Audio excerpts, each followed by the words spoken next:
Julien. Bonjour. Bienvenue à Gris. Merci Donc beaucoup. à Laza, on va essayer de... À Laza, ouais, moi on m'a dit que j'étais arrivé à Laza. C'est ça, Personne à m'a Laza. dit que j'étais arrivé à Gris. Alliance Sport Alsace. Très bien. Alors on va essayer de comprendre un petit peu mieux qui tu es, déjà en tant que personne, en tant que coach aussi, et comment aussi tu abordes ce grand défi qui sera donc de maintenir le club en Pro B. Alors première question, est-ce que tu peux un peu te présenter, nous révéler un peu ton parcours, d'où tu viens, quel club tu as connu? Absolument. Donc moi je suis un entraîneur qui a découvert le sport, le basket professionnel à Antibes. D'abord en tant que jeune joueur d'un centre de formation qui était un centre de formation de bon niveau. Moi j'ai été éduqué, on va dire, éduqué au niveau basket et au niveau sport professionnel dans ce contexte-là.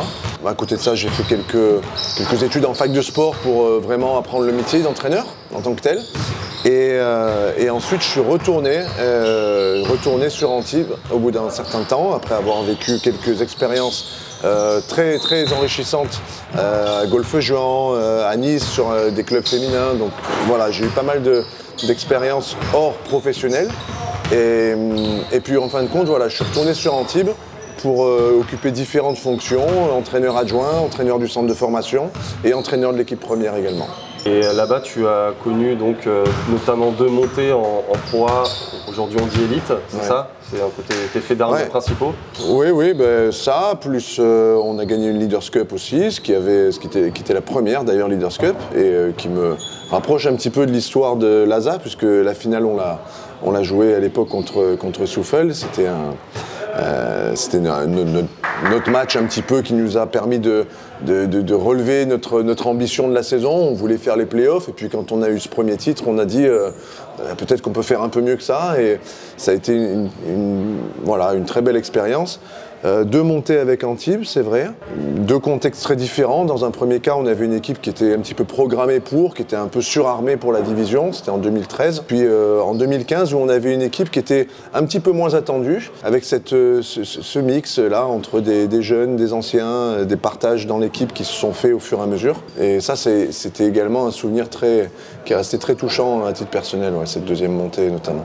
Et donc aujourd'hui, te voilà donc à Laza. Dans quel contexte tu as mis les pieds ici en fait? Alors j'arrive ici, à titre personnel, c'est après avoir vécu une saison et demie, on va dire, avec le club de Chalon-sur-Saône, où on a vécu le meilleur et le pire ensemble. Le meilleur à mon arrivée, c'était effectivement l'objectif de relancer un petit peu la machine et puis d'arriver à redonner un petit peu de fierté à l'équipe. Et puis ensuite, l'année suivante, où manifestement on n'a pas su positionner notre ambition et notre stratégie de manière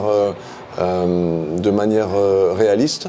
Et voilà, en tant qu'entraîneur, quand c'est comme ça, on est le premier à en subir les conséquences, donc c'est la règle du jeu. Voilà, ce vécu-là, aujourd'hui, c'est quelque chose que je pense avoir transformé en expérience et que je voudrais faire bénéficier au club de Laza.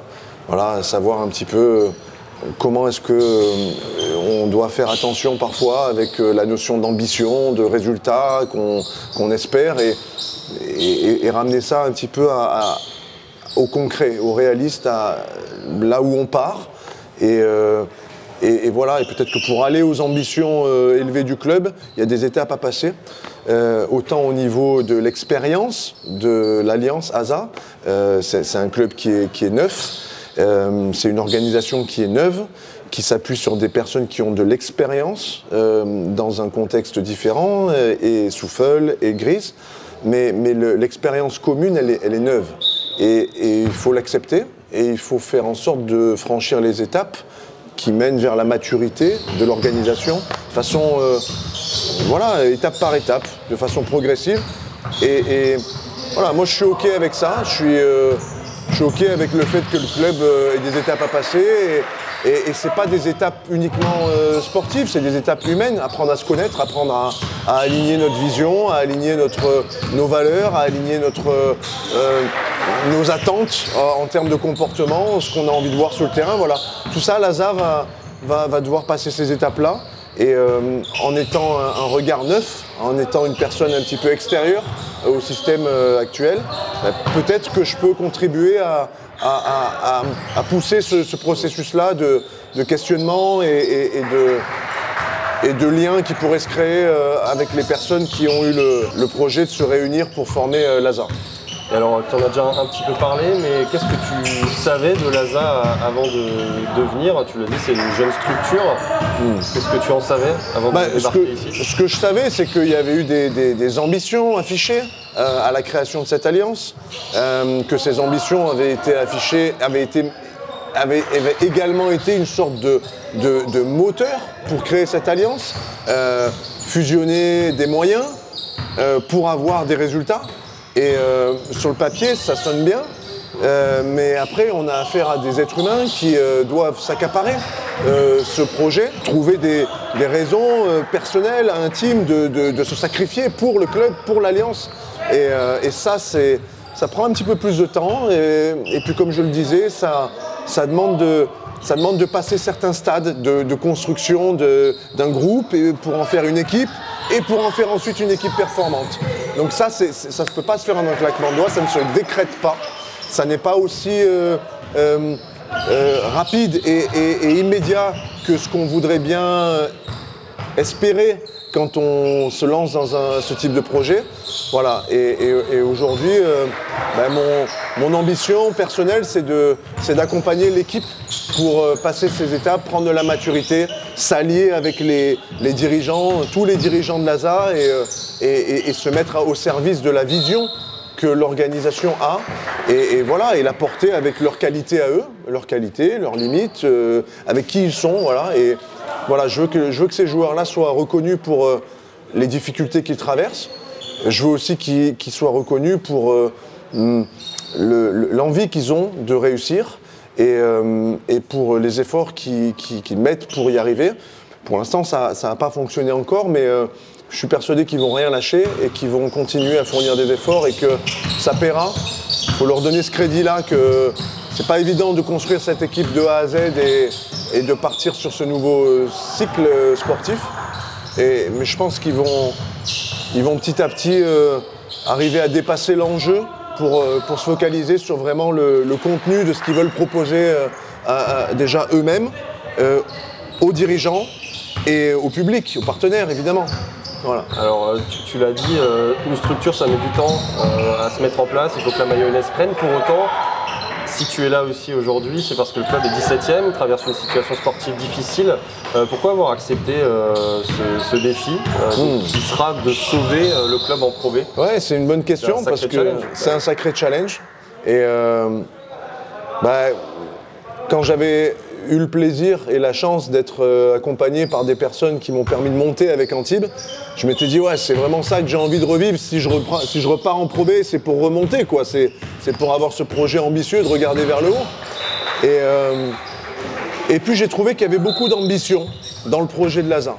C'est-à-dire une ambition qui était garantie par l'audace des personnes qui ont accepté de s'unir, qui ont accepté de perdre un petit peu d'influence personnelle, de perdre un petit peu de statut peut-être dans les clubs qu'ils occupaient et de se dire non, on va mettre en commun, on va avoir ce courage-là, cette audace-là de mettre en commun nos statuts, nos savoir-faire, notre identité et j'ai trouvé le projet très ambitieux et c'est pas partout qu'on trouve ces clubs-là qui ont cette capacité à voir au-delà de leur intérêt personnel, à dépasser en fait leur intérêt personnel et aller vers un intérêt plus global, plus collectif et de faire partie en fait d'un tout qui devient tout d'un coup un peu plus gros que ce qu'ils avaient connu jusqu'à présent. Donc j'ai trouvé ça très courageux, très audacieux. Et voilà, et les discussions que j'ai eues avec Thomas Lotz qui m'a présenté ce projet m'ont rassuré, m'ont motivé pour venir prêter main forte. Et justement, tu es donc arrivé mercredi. Comment se sont passés ces 3 premiers entraînements avec tes nouveaux joueurs? On a fait connaissance avec les joueurs. On a fait connaissance. Qui est qui dans l'équipe. Je me suis présenté, je leur ai présenté ce en quoi je croyais et je leur ai fait comprendre où ils en étaient par rapport à ce que moi je pensais indispensable pour pas seulement gagner des matchs, mais pour gagner de la confiance. voilà, je crois que les résultats ils viennent quand la confiance est là. Et il y a des ingrédients qui sont capitaux pour créer de la confiance. Et voilà, je reste assez arc-bouté là-dessus, je reste assez concentré sur ces éléments-là qui peuvent créer de la confiance dans le groupe. Et je demande aux joueurs d'en faire autant, voilà, en se disant que les résultats, quand on est compétiteur, on a tous envie de gagner évidemment. Mais avant tout, c'est comment on veut s'y prendre pour gagner. Voilà. Et je crois que quand on perd un petit peu ça de vue, ça devient compliqué de jouer un match en regardant le tableau du score. Quand on joue un match, il y a d'autres choses auxquelles il faut faire attention pour pouvoir être performant. Est-ce que tu sais déjà sur quel levier tu vas un peu t'appuyer aussi pour gagner des matchs et sauver l'équipe? Il reste 15 rencontres, il faudra en gagner 7-8. J'ai déjà un petit peu décrit ça, c'est-à-dire qu'une défense dans laquelle les joueurs croient, dans laquelle ils sentent qu'eux-mêmes aient la capacité de faire des défenses efficaces. Les efforts des joueurs là-dedans, voilà, leur application, le sens du détail, le sens de la fiabilité individuelle. Et là, je passe beaucoup de temps justement à faire comprendre aux joueurs qu'ils ont une importance forte. S'ils veulent avoir confiance en eux, ils doivent faire les efforts pour que la confiance se crée. Donc ça, c'est le premier point d'entrée. C'est la responsabilisation défensivement parlant. Et puis le deuxième point d'entrée, c'est qu'offensivement, le niveau offensif, la performance offensive n'est pas mauvaise. L'Alsace, c'est une équipe qui met des points. Après, aujourd'hui, le jeu et la variabilité qu'il y a, le côté imprévisible, le côté partage, c'est quelque chose qu'à mon avis, il va être important de stimuler. Voilà, je voudrais en attaque stimuler le partage, stimuler le fait d'être impliqué de manière collective. Et voilà, ce partage-là, il est essentiel à mon avis dans le développement de l'attaque de cette équipe. On sait que le club traverse une situation un peu compliquée. Qu'est-ce que tu voudrais dire aux supporters qui vont regarder cette vidéo, qui se posent des questions, qui sont peut-être inquiets déjà que leur inquiétude, leur frustration, peu importe ce qu'ils peuvent ressentir, c'est légitime. Et que moi je ferai pas l'autruche, je suis pas quelqu'un qui va dire oui écoutez non tout va bien, vous inquiétez pas. Non, la situation elle est inconfortable, elle est périlleuse pour le club, mais il n'y a pas de fatalité. On peut redevenir une équipe qui prend plaisir à jouer, qui prend plaisir à gagner, qui prend plaisir à être une équipe de compétiteurs qui se fait confiance. C'est possible. Et moi, je ne suis pas quelqu'un de fataliste. Et tout ce que je peux demander aux gens, c'est de ne pas tomber dans le fatalisme et en même temps de comprendre que c'est frustrant ce qui peut se passer cette année. Et c'est frustrant pour Stéphane Eberlin, et c'est frustrant pour les joueurs, et c'est frustrant pour les dirigeants et pour les spectateurs. Donc c'est normal. C'est normal d'être déçu par ce qui se passe. Les joueurs sont les premiers à l'être. Il ne faut pas croire que les joueurs sont des personnes qui se contentent d'une situation qui soit un échec. Non, les joueurs, ils ont envie de bien faire. Seulement, joueurs, entraîneurs, tout le monde. Parfois, des fois, on ne trouve pas la solution. Et ça ne fait pas de ces personnes-là, que ce soit l'entraîneur précédent ou les joueurs actuels, ça ne fait pas d'eux des incompétents. Ça fait juste des personnes qui, dans ce contexte-là, cherchent la solution mais ne la trouvent pas. Et il faut être aussi OK avec ça. Il faut leur donner ce crédit-là de chercher et pour l'instant de ne pas trouver et garder l'espoir que s'ils n'abandonnent pas ces gens-là, et c'est vraiment la seule chose que je leur demande, c'est de ne pas abandonner. Et je crois que de toute façon, ils n'abandonneront pas. On s'est parlé avec les joueurs. On trouvera les solutions. On va arriver à trouver la solution. Parce qu'on a des hommes forts, on a des hommes vaillants, on a des hommes qui ont l'expérience des maintiens. Moi-même, j'ai joué beaucoup de maintien avec Antibes en Jeep Elite. Et ça s'appelait Jeep Elite à l'époque. Et voilà, et on sait ce que c'est. Faut être courageux et il ne faut surtout pas être fataliste. Donc, déçu, oui. Frustré, peut-être. Mais fataliste, non. Voilà. Et on a tous hâte d'y être au prochain match. Ce sera le 4 mars contre Rouen. Toi aussi, tu as hâte que ça commence de mettre les mains dans le cambouis. Enfin, c'est déjà le cas aux entraînements. Oui, c'est déjà le cas. Ils sont déjà oui. Oui, moi, la compétition, évidemment que j'ai hâte d'y être. Mais chaque chose en son temps, voilà. Le moment de la compétition, c'est un moment que je savourerai. Parce que quand on est compétiteur, on savoure ces moments-là. Je veux que les joueurs savourent aussi ce moment-là, cette opportunité-là que constitue ce match contre Rouen, de regarder à nouveau vers notre ambition actuelle qui est de se sortir de cette situation-là, de terminer la saison avec un petit peu moins de pression négative, un petit peu moins d'enjeux négatifs. Voilà, donc tout ça, on a des ambitions qui restent quand même tournées vers le haut. Mais qui, quoi qu'il arrive, sont tournés vers ce qu'on produit, ce qu'on est en tant qu'équipe et vers la fierté qu'on a envie de ressentir et de partager. Et Rouen, ça sera la première opportunité de ressentir ça entre nous et de le partager avec notre public. Et voilà, je crois que on n'a pas spécialement hâte, mais on va savourer ce moment-là.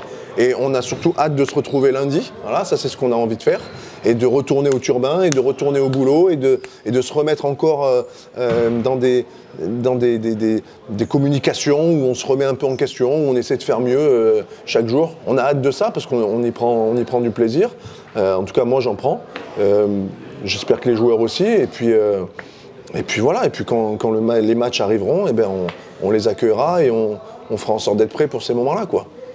Voilà. Ok, merci.